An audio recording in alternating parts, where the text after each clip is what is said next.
Yo les mecs, j'espère que vous allez bien. Alors aujourd'hui, je vais juste rebondir sur cette nouvelle loi qui concerne le permis d'études, le permis de travail post-diplôme et la procédure pour les conjoints de fait.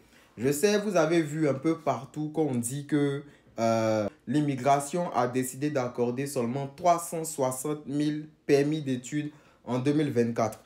Vous avez eu peur, vous êtes inquiet, ça c'est normal parce que on vous a donné la nouvelle sans vous expliquer pourquoi. Donc moi je suis là pour le pourquoi. Si vous comprenez pourquoi l'immigration a pris cette décision-là, vous allez savoir marcher et maximiser vos chances. Ok. Pourquoi l'immigration a décidé d'accorder seulement 360 000 permis d'études en 2024? Premièrement, c'est parce qu'ils veulent garder le prestige de leur système éducatif. Parce que ce n'est pas à moi de vous l'apprendre, mais le Canada a l'un des meilleurs systèmes éducatifs au monde.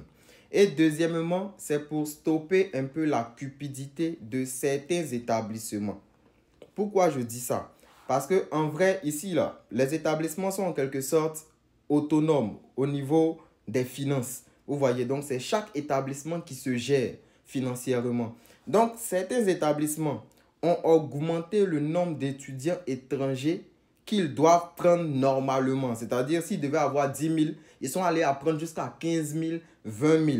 Et pourquoi ils ont augmenté le nombre d'étudiants étrangers? C'est simple. Parce que nous payons la scolarité chère.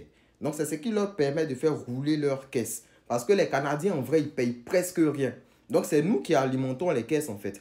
Donc, certains établissements, dans le but d'avoir beaucoup d'argent, si elles devaient prendre 10 000 étudiants par année, se sont retrouvés à 15 000 à 20 000 étudiants.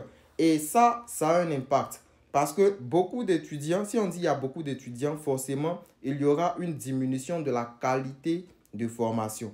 Pourquoi il y aura une diminution de la qualité de formation? Parce que si on a beaucoup d'étudiants, il y aura moins de travaux pratiques. Parce qu'à la base, les établissements n'ont pas été construits pour pouvoir accueillir près de 20 000 personnes. Vous voyez. Après ça, au niveau des stages, ce sera encore compliqué parce que les entreprises ne pourront pas prendre tout ce monde-là. Et puis après encore, sur un long terme, ça va engendrer un problème de travail. Juste à cause de la cupidité de certains établissements. Donc, on va dire que l'immigration, eux, c'est des futuristes. Eux, ils voient le problème venir, en fait. Eux, ils voient le problème venir. Donc, ils ont décidé de stopper ça dès maintenant. Voilà. Et comme je le disais, le système éducatif canadien est prestigieux. Ils veulent garder leur prestige. Parce que si la qualité de formation diminue, ils perdent le prestige qu'ils ont. Donc, c'est l'une des raisons. Et après, comment ça va être partagé tout ça? Comment ça va être partagé les 360 000 permis d'études qui seront accordés? C'est simple, hein? Les provinces où il n'y a pas assez d'étudiants vont recevoir la plus grande partie des permis d'études accordés. Les provinces où il y a assez d'étudiants, il n'y aura pas trop de permis d'études accordés dans ces provinces-là. Pourquoi c'est comme ça? Je vais vous prendre un exemple tout bête, vous allez comprendre. Vous avez entendu parler de la crise du logement. Vous avez entendu parler. Mais en vrai, la crise du logement, ce n'est pas partout, hein. C'est dans certains endroits. Parce qu'il y a trop de personnes là-bas. Et puis, il n'y a pas assez de maisons. Vous voyez, donc il y a trop de personnes là-bas. Donc, qu'est-ce que l'immigration veut faire? Vu qu'il y a des endroits au Canada qui sont vides, on va dire aux gens, on va encourager les gens à aller là-bas. Juste pour désengorger un peu, pour ne pas surpeupler ce qui est déjà peuplé.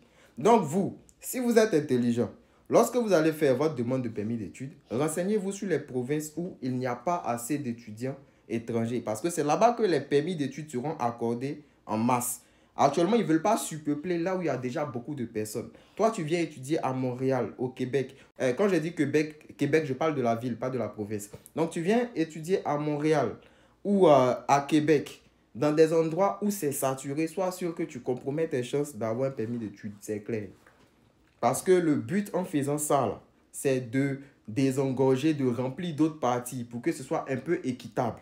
Et il faut savoir que ces mesures-là, ceux qui sont déjà au Canada ne sont pas concernés par ça. Ça, c'est la première des choses. Et puis, ceux qui sont en maîtrise ou en doctorat, c'est-à-dire ceux qui viennent étudier ici en maîtrise ou en doctorat, ne sont pas concernés par le quota. C'est-à-dire, s'il y a 1 million de personnes qui sont acceptées ici en maîtrise ou en doctorat, si ces 1 million de personnes-là méritent d'avoir le permis d'études, ces 1 million de personnes vont avoir le permis d'études. Donc, en vrai, vous voyez que école, c'est important. Parce que les 360 000 qu'ils ont donné comme quota, là, c'est pour ceux qui ne sont pas en maîtrise ou en doctorat. Vous voyez. Ah. Après, pour parler du permis d'études, permis de travail, post-diplôme, qui ça concerne? Ça, en vrai, ça concerne seulement un tout petit groupe. Voilà. Ça concerne les étudiants qui sont dans des établissements privés et qui font des filières qui doivent être normalement dispensées par des collèges publics ou par des établissements publics. Pour mettre en petit français, il va dire ça comment? Vous voyez, il y a souvent là certains collèges ou certains établissements qui ont des partenariats avec d'autres écoles. C'est beaucoup le cas des collèges privés. Donc les collèges privés, comment ça se passe? Il y a des filières qu'ils ne doivent pas dispenser, mais ils font des partenariats avec des collèges publics pour pouvoir dispenser ces filières-là. Donc, si vous êtes dans une filière ou si vous venez étudier dans un collège privé, dans une filière qui est en partenariat avec un collège public, dites-vous qu'à la fin de vos études, vous n'allez pas être éligible pour la demande de permis de travail post-diplôme. C'est seulement vous que ça concerne. Ça ne concerne pas les autres. C'est bon? Voilà. Et puis après, par rapport aux conjoints de fait, la procédure pour les conjoints de fait. Conjoint de fait, déjà, c'est quoi? C'est pour ceux qui sont ici, qui sont étudiants, qui ont leur copine ou leur copain en dehors du Canada, qu'ils veulent faire venir au Canada. Hein? Avant, tout le monde pouvait faire cette procédure-là. Mais maintenant, comment ça se passe? Pour pouvoir faire venir ta copine ou ton copain au Canada pendant que tu es étudiant, il faut être au moins en maîtrise ou en doctorat ici au Canada. Donc, encore une fois, vous voyez que école, c'est important. Voilà, donc ça, c'était les nouvelles que j'ai eu à vous expliquer comme ça. Avant de faire vos admissions, visez les provinces où il n'y a personne. Visez ça. C'est tout. On est ensemble.